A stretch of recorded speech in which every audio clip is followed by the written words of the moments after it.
নমস্কাৰ, এই মুহূৰ্তত দিবলৈ ৰাতিপুৱাৰ কেইবাটাও বিগ ব্ৰেকিং নিউজ। খবৰসমূহ নিতৌ চাবৰ কাৰণে চেনেলটো সাবস্ক্ৰাইব কৰি ভিডিঅ'টোত এটা লাইক কৰি দিব।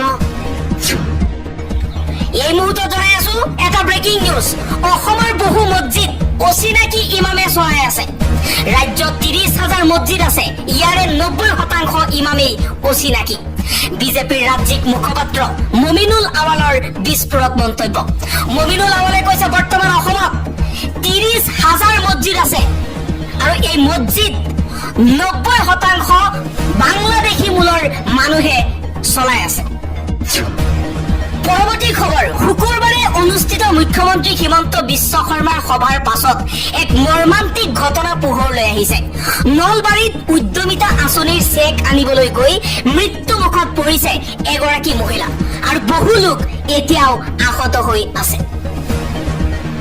কেৱল চৰকাৰৰ ডাক দোল বজোৱা কৌশলৰ বাবেই এই মহিলাগৰাকীৰ জীৱন গ'ল।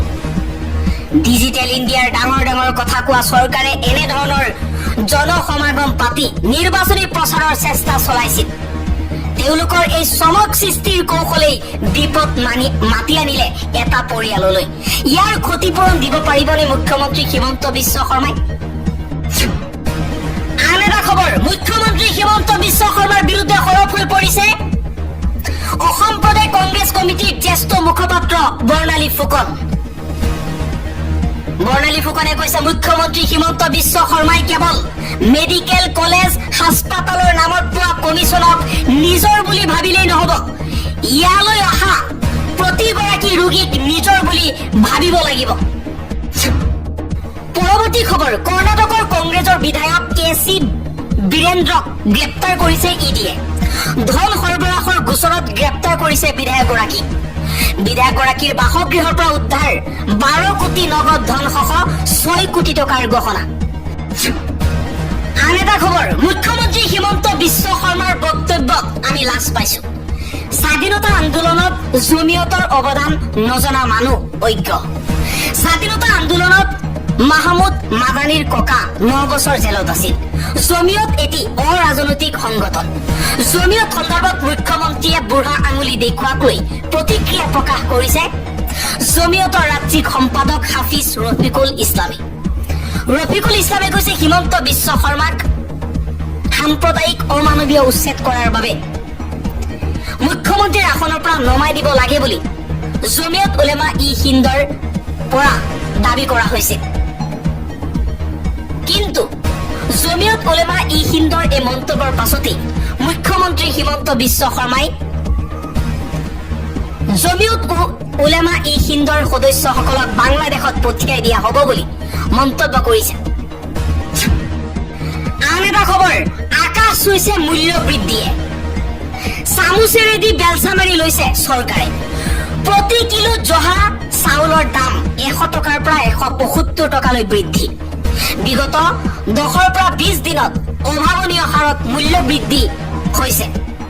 অত্যাৱশ্যকীয় খাদ্য সামগ্ৰী মিঠাতেলৰ দাম 160ৰ পৰা 195 টকালৈ বৃদ্ধি পাইছে। মিঠাতেল ইঞ্জিনৰ দাম 190ৰ পৰা 220 টকালৈ বৃদ্ধি পাইছে। প্ৰতি কিলো দাইলৰ দাম বৃদ্ধি পাইছে 95 টকাৰ পৰা 105 টকালৈ। দাম বৃদ্ধি পাইছে কণী, আলু, পিঁয়াজ আৰু আটাৰো। দৈনন্দিন ব্যৱহৃত সামগ্ৰীৰ দাম বৃদ্ধি পাইছে। আন এটা খবৰ, 40 বছৰৰ পূৰ্বে পিতৃ ৰাজীৱ গান্ধী বহা একেখিনি ঠাইতেই 2025 চনত দেখা গ'ল ৰাহুল গান্ধীক। ৰাজনীতিৰ এক বহু চৰ্চিত চিত্ৰ। 40 বছৰৰ পূৰ্বে পিতৃ ৰাজীৱ গান্ধী বহা একেখিনি ঠাইতেই 2025 চনত বিহাৰত ৰাহুল গান্ধীক একে ঠাইতে বহা পৰিলক্ষিত হৈছে। আন এটা খবৰ, বৃদ্ধি পাইছে বিপদ। অনিল আম্বানীৰ বিৰুদ্ধে CBIৰ গোচৰ। মুম্বাইত একাধিক স্থানত চলিছে অভিযান। ৰিলায়েন্স কমিউনিকেশ্যন আৰু ইয়াৰ প্ৰমোটাৰ অনিল আম্বানীৰ বিৰুদ্ধে 2,000 কোটি টকাৰ বেংক জালিয়াতিৰ গোচৰ ৰুজু কৰিছে কেন্দ্ৰীয় তদন্তকাৰী সংস্থাই। ভাৰতীয় ষ্টেট বেংকৰ অভিযোগৰ পিছতেই সংস্থাটোৰ বিৰুদ্ধে এই ব্যৱস্থা গ্ৰহণ কৰিছে CBI। অতিকৈ গুৰুত্বপূৰ্ণ খবৰ 6 মাহৰ পাছত চৰকাৰ ভাঙি যাব গোৱালপাৰাত চৰকাৰৰ বিৰুদ্ধে এতিয়া হুংকাৰ প্ৰদান কৰা হৈছে আৰু মাত্ৰ 6টা মাহ বাকী আছে 6টা মাহৰ পিছতেই হিমন্ত বিশ্ব শৰ্মাৰ বিজেপি চৰকাৰ ভাঙি যাব 6 মাহৰ পিছত নাথাকিব হিমন্ত বিশ্ব শৰ্মাৰ বিজেপি চৰকাৰ 6 মাহৰ পিছত উপৰাই দিম উচ্ছেদ চলোৱা চৰকাৰক গোৱালপাৰাত চৰকাৰক হকিয়নি উচ্ছেদিত মিয়া ৰাইজৰ এটাও ঘৰ ভাঙিবলৈ নিদিয়াৰ হুংকাৰ প্ৰদান কৰিছে উচ্ছেদিত ৰাইজসকলে মাটিৰ পট্টা নিদিয়াকৈ উচ্ছেদ চলাবলৈ দিয়া নহ'ব বুলি হুংকাৰ প্ৰদান কৰা হৈছে গোৱালপাৰাৰ উচ্ছেদিত ৰাইজৰ ফালৰ পৰা 26 আগষ্টত তীব্ৰ আন্দোলনৰ ঘোষণা কৰা হৈছে জিলা প্ৰশাসনৰ হিটলাৰী কাৰ্যৰ বিৰুদ্ধে হ'ব এই প্ৰতিবাদী কাৰ্যসূচী গোৱালপাৰাত শ দোকানত বলডজাৰৰ কোব পৰিছিল যোৱাকালি 10খনকৈ বলডজাৰ লগাই বৃহৎ উচ্ছেদ অভিযান চলাইছিল গোৱালপাৰাত প্ৰশাসনে আৰু এই উচ্ছেদ অভিযানৰ পিছতে এতিয়া চৰকাৰৰ বিৰুদ্ধে সৰব হৈ পৰিছে গোৱালপাৰাৰ উচ্ছেদিত ৰাইজসকল মাত্ৰ 6টা মাহ বাকী আছে 6টা মাহৰ পিছতেই হিমন্ত বিশ্ব শৰ্মাৰ বিজেপি চৰকাৰক উপৰাই দিব বুলি হুংকাৰ প্ৰদান কৰিছে উচ্ছেদিত শ মিয়া ৰাইজে আন এটা ব্ৰেকিং নিউজ মানুহেই মানুহ ৰাহুল গান্ধীৰ যাত্ৰাত বিহাৰত সন্মিলিত বিৰোধীৰে মিলি ৰাহুল গান্ধীৰ অভিযান দেখিবলৈ পোৱা গৈছে বিহাৰৰ অভিজ্ঞতাৰ পৰা কি শিক্ষা ল'ব অসম কংগ্ৰেছে 7 দিনত বিহাৰত কি পালে ৰাহুল গান্ধীয়ে ভোট চোৰ বিচাৰি বিহাৰৰ বাটে ঘাটে ৰাহুল গান্ধীৰ ৰেলী কি আছে ভোটাৰ অধিকাৰ যাত্ৰাৰ আঁৰত আৰু কংগ্ৰেছৰ যুৱৰাজ তথা বিৰোধী দলপতি ৰাহুল গান্ধীৰ নেতৃত্বত যোৱা 7 দিন ধৰি বিহাৰত তীব্ৰ ৰেলী দেখিবলৈ পোৱা গৈছে কংগ্ৰেছৰ নেতৃত্বত আন বিৰোধী দলসমূহ একত্ৰিত হৈ বিজেপিৰ ভোট চুৰিৰ বিৰুদ্ধে একত্ৰিতভাৱে কৰিছে এতিয়া প্ৰতিবাদ বিহাৰত আৰু বিহাৰত ভোট চুৰিৰ বিৰুদ্ধে কৰা প্ৰতিবাদৰ পিছতেই এতিয়া ৰাজনৈতিক মহলত চৰ্চা চলিছে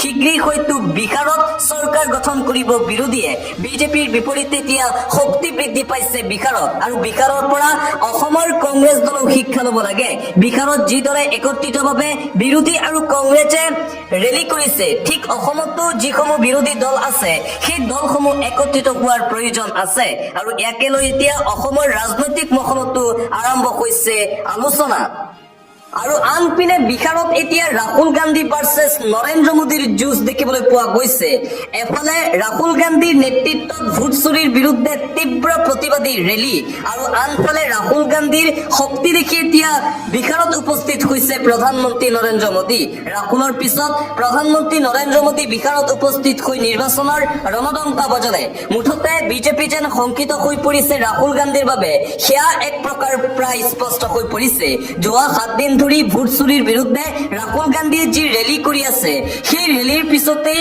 প্ৰধানমন্ত্ৰী নৰেন্দ্ৰ মোদী উপস্থিত হৈছে বিহাৰত ৰাহুল গান্ধীৰ এই ৰেলীসমূহত শংকিত হৈ বিজেপিয়েও এতিয়া আৰম্ভ কৰিছে অভিযান নিৰ্বাচন আয়োগে আপোনাৰ ভোট চুৰি কৰিছে বুলি অভিযোগ উত্থাপন কৰিছিল ৰাহুল গান্ধীয়ে ৰাহুল গান্ধীৰ সেই অভিযোগৰ পিছতেই বৃহৎ ৰেলী দেখিবলৈ পোৱা গৈছিল বিহাৰত আৰু ৰাহুল গান্ধী আৰু আন বিৰোধী দলসমূহ একত্ৰিত হৈ যি প্ৰতিবাদ কৰিছে সেই প্ৰতিবাদত যেন শংকিত হৈ পৰিছে ভাৰতীয় জনতা পাৰ্টি আৰু NDA চৰকাৰ